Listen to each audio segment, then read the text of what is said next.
بسم الله الرحمن الرحيم ولقد مننا على موسى وهارون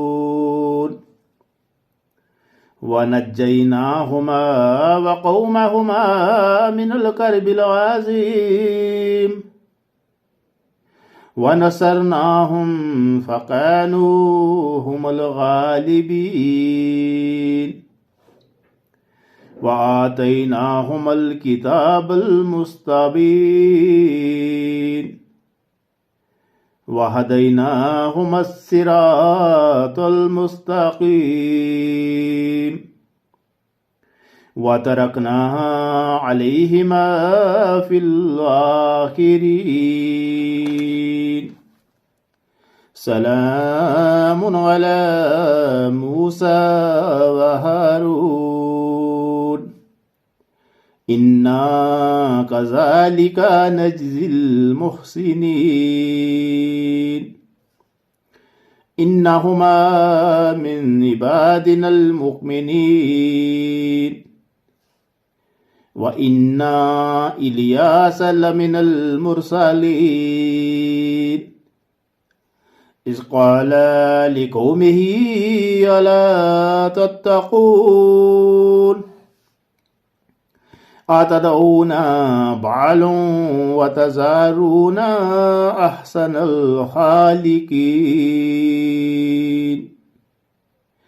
أحسن الخالقين الله ربكم ورب آبائكم الأولين فكذبوه فإنهم لمحضرون إلا عباد الله المخلصين وتركنا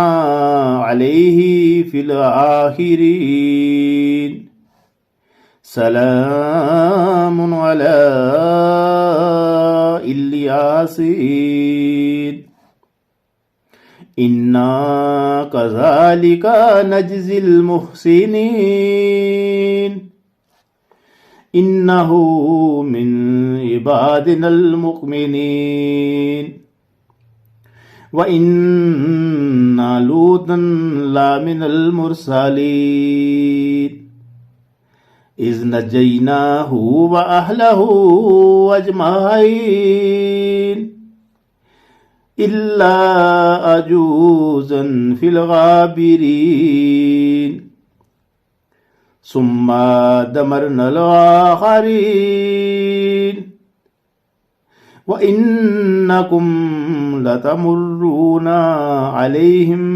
مصبحين وبالليل أفلا تعقلون